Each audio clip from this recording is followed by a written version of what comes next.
जन्मदिन मना रहे हैं। आज से 2 दिन पहले 9 तारीख को उर्दू डे था, यानी अल्लामा इकबाल का जन्मदिन था। और आज महान स्वतंत्रता सेनानी, सहाफ़ी, भारत रत्न मौलाना आज़ाद का जन्मदिन, इसे हम एजुकेशन डे के तौर पर मनाते हैं। इन 2 दिन को एक साथ मनाना भी अपने आप में एक बड़ी बात है, बड़े महत्व की बात है, संजीदगी और सांस्कृतिक बात है। मैं अपनी बात इस उर्दू की महफ़िल में मेवाती के एक दोहे से करना चाहूँगा, जिसमें मेवात, जिस एरिया में आप बैठे हैं, जिस मेवात को आज आप एक्सप्रेशनल डिस्ट्रिक्ट के तौर पर, पिछड़ा हुआ डिस्ट्रिक्ट के तौर पर जानते हैं, वो मेवात सदियों तक दिल्ली की दक्षिणी सीमा की एक तरह से सुरक्षा दीवार रहा। वो मेवात, उस मेवात ने सदियों तक दिल्ली की दक्षिणी सीमा की सुरक्षा की है, उसका प्रहरी रहा है, उसका निगहबान रहा है। और जिसने भी इस ओर से दिल्ली पर अपनी गंदी नज़र उठाने की कोशिश की, उसी को मेवातियों ने मार भगाया है। तो इस सब चीज़ को एक दोहे में हमारे एक बहुत मशहूर शायर हुए हैं, मरहूम लॉर्ड सन्नू खां, उन्होंने कुछ इस तरह कहा था कि निपजे जोधा मरखना, एक बात 100 बात की। तो 100 बातों की एक बात है कि यहाँ लड़ाकू योद्धा पैदा हुए। निपजे जोधा मरखना, एक बात 100 बात की, दिल्ली कांधे ढाल जो धींग धरा मेवात। मतलब दिल्ली की सीमा का जो रक्षक है, जो सिक्योरिटी गार्ड है, वो मेवात की बहादुर जमीन है।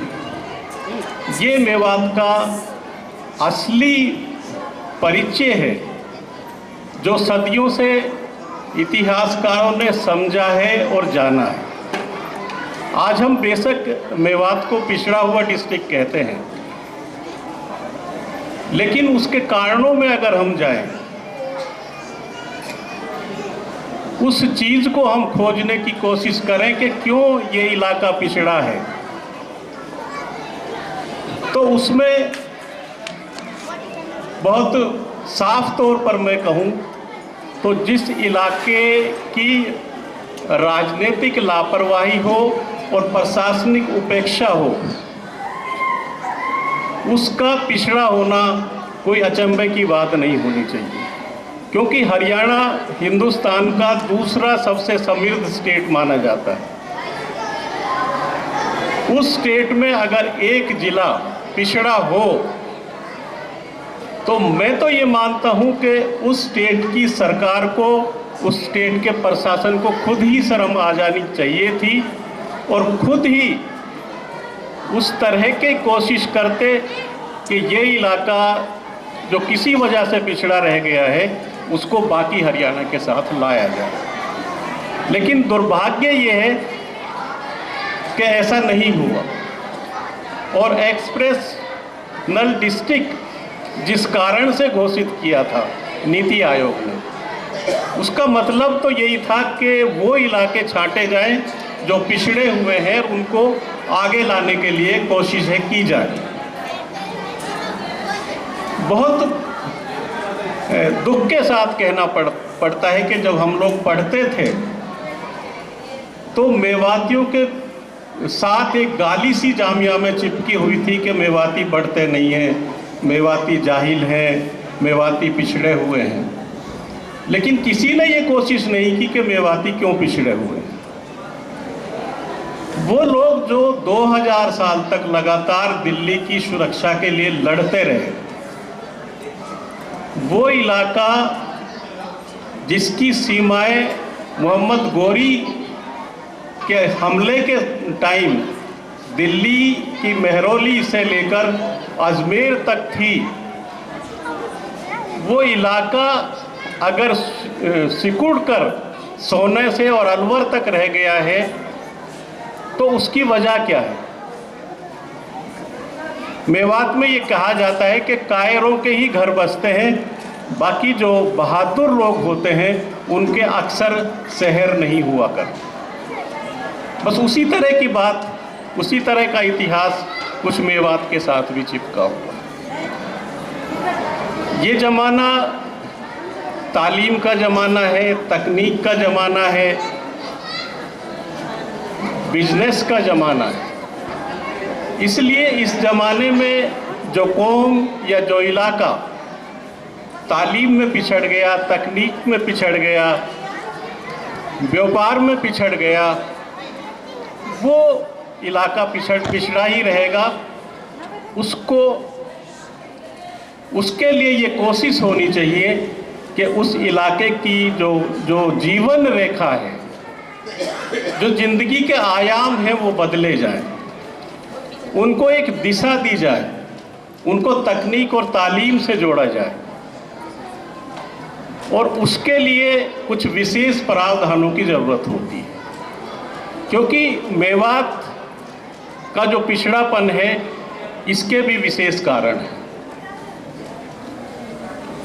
अक्सर हम कहते हैं कि जो इलाका तालीम में पिछड़ गया वो पिछड़ा रह गया। मेवात के साथ भी यही बात है। लेकिन मेवात तालीम में क्यों पिछड़ा, इसका किसी ने अंदाज़ा या इसको जानने की कोशिश भी की। आज़ादी से पहले यहाँ एक डिप्टी कलेक्टर हुआ करते थे, FL बिरेन। उनकी एक किताब है रीमेकिंग ऑफ विलेज इंडिया। उसके पेज 111 पर वो लिखते हैं कि मेरी डिस्ट्रिक्ट में 3 बड़े जातीय समूह हैं, मेव, जाट और अहीर। इनमें मेव सबसे ज़्यादा टैलेंटेड हैं। हालांकि उनको एहसास है कि वो पिछड़े हुए हैं, हालांकि उनको इस बात का एहसास है कि वो पिछड़े हुए हैं, लेकिन वो आगे आने के लिए पूरे प्रयास कर रहे हैं, पूरे हाथ पैर मार रहे हैं। और FL बिरेन की ही कोशिशों का ये नतीजा था कि आज़ादी से पहले मेवात में डॉक्टर्स भी थे, मेवात में वकील भी थे, मेवात में हेडमास्टर भी थे। उस वक्त प्रिंसिपल तो कॉलेज से नीचे नहीं होता था, हेडमास्टर्स भी थे। और मिलिट्री में इतने लोग थे कि हर गांव से 10-20 लड़के मिलिट्री में हुआ करते थे। लेकिन देश का दुर्भाग्य कि देश बटा और जो पाकिस्तान आंदोलन था उससे पूरे नॉर्थ इंडिया का मुसलमान प्रभावित हुआ। क्योंकि वो जो आंदोलन था वो या तो पढ़े लिखे लोगों का था या जो एलीट ग्रुप था मुसलमानों का, जेलदार थे, नवाब थे, राजा थे, उनका इंटरेस्ट उसमें ज़्यादा था और वो ही यहाँ से चले गए। मेवात जो तालीम में बाकी 2 ग्रुप से आगे था, ये मैं ख़ास तौर से रेखांकित करूँगा कि मेव जो जाट और अहीर से आगे थे तालीम, वो इसलिए पिछड़ गए कि यहाँ का 90% पढ़ा लिखा तबका पाकिस्तान चला गया। और चूंकि तालीम में एक पीढ़ी दूसरी पीढ़ी को रास्ता दिखाती है, मतलब बाप अगर अनपढ़ है और उसका बेटा मैट्रिक कर जाए तो उसके लिए वो काफ़ी होता है, वो सोचता है बहुत है। हाँ, अगर लड़का ग्रेजुएशन करता है तो वो उसके अपने एफर्ट्स। लेकिन बाप अगर मिडल है या मैट्रिक है तो वो चाहेगा उसका बच्चा कम से कम ग्रेजुएट हो, और अगर बाप ग्रेजुएट है तो वो चाहेगा कि उसका बच्चा इंजीनियर हो, डॉक्टर हो या UPSC क्लियर करे। और ये एक पीढ़ी के बाद दूसरी पीढ़ी में शिक्षा का बदलाव आता है। तो उस वक्त जो वो पीढ़ी थी जो नई पीढ़ी को रास्ता दिखाती, वो पाकिस्तान चली गई और यहाँ जो लोग रह गए उनको जीरो से शुरुआत करनी पड़ी। और वो स्कूल जो पूरे इलाके का स्कूल था, जिसे ब्रेन में हाई स्कूल कहते थे, आजकल चौधरी मोहम्मद यासीन का सीनियर सेकेंडरी स्कूल है, वो उसका जो कैरेक्टर था डेमोक्रेटिक, या पूरी कौम का जो स्कूल था वो एक ख़ानदान का स्कूल बनकर रह गया, और नतीजा ये हुआ कि उस स्कूल ने तरक्की नहीं की। जो स्कूल 1923 में इस्टेब्लिश हुआ और वो 1970 में जाकर कॉलेज बने, तो उसकी तरक्की की रफ्तार समझी जा सकती है। होना तो ये चाहिए था कि ये स्कूल आज यूनिवर्सिटी होता, और वो सब चीज़ें जो हम सरकार से मांग रहे हैं, जिस यूनिवर्सिटी की मांग हम 20 साल से कर रहे हैं, वो पहले ही हमारे पास होती तो हम भी तालीम में किसी से पीछे नहीं होते, हम भी मुख्य धारा में मिलकर अपने कदम बढ़ा रहे हैं। ये बात मैं इसलिए कह रहा हूँ कि क्योंकि मेवात का तालीम में पिछड़ापन का एक विशेष कारण है, इसलिए मेवात को तालीम में आगे लाने के लिए भी विशेष प्रयासों की ज़रूरत है। उसमें इंस्टीट्यूशंस में अच्छे इंस्टीट्यूशंस यहाँ कायम हो, क्योंकि आजकल तो शिक्षा की बात नहीं होती। शिक्षा का माहौल तो 1991 और 1996 के जो साक्षरता अभियान चले थे उन्होंने बना दिया था।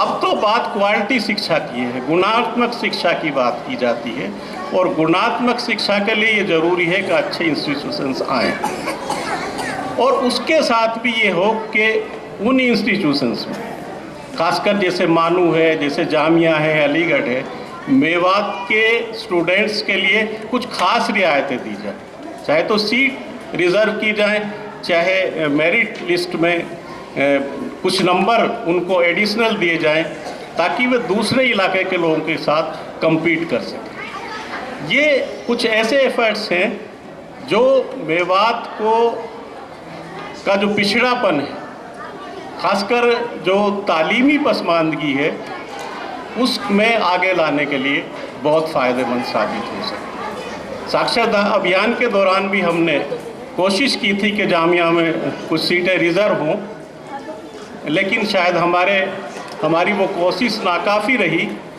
लेकिन इतना ज़रूर हम कर पाए कि जामिया में कुछ सहानुभूति मेवात के स्टूडेंट्स को मिली, और बहुत सारे लड़कों का उसमें एडमिशन भी। तो क्योंकि मानू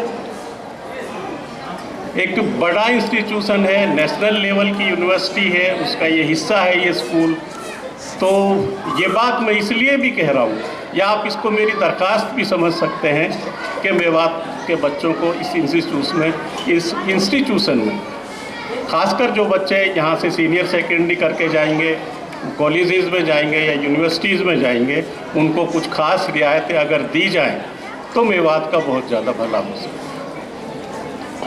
अंत में मैं जो बच्चों ने यहाँ प्रोग्राम दिया है उसके बारे में ना कहूँ तो बच्चों के साथ नाइंसाफ़ी हो। मेवात के बच्चे जिस कॉन्फिडेंस से यहाँ परफॉर्म कर रहे थे, खासकर सोलो डांस में, ग्रुप डांस तो कर लेते हैं, ग्रुप सॉन्ग भी कर लेते हैं, लेकिन ग्रुप डांस, सोलो डांस या गज़ल गायकी, इस सब में जो बच्चों ने कॉन्फिडेंस दिखाया वो काफ़ी उत्साहवर्धक है। हालांकि इन बच्चों ने बचपन से ही मेवाती बोली है, और आप जानते हैं कि मेवाती खड़ी बोली है, ज़बान थोड़ी भारी होती है, और जो उर्दू की नज़ाकत और नफासत होती है वो जल्दी से मेवात के बच्चों की ज़बान पर नहीं चढ़ती, और अगर चढ़ती भी है तो कहीं ना कहीं मेवाती का असर उसमें नज़र आता है, यहाँ भी नज़र आ रहा था। लेकिन जिस अंदाज से बच्चों ने गज़ल गाई है, मैं समझता हूँ कि बहुत अच्छा गाया है, बहुत अच्छा परफॉर्म किया है, और बहुत कॉन्फिडेंस के साथ जो उनकी परफॉर्मेंस रही है, मैं उन सब बच्चों के लिए भी और उन उस्तादों के लिए भी जिन्होंने इनकी तैयारी की है, मुबारकबाद देना चाहता हूँ। आपने मुझे यहाँ बुलाया, ये इज्जत बख्शी, उसके लिए आप सबका बहुत बहुत शुक्रिया। जय हिंद, मेवात पाइंदाबाद।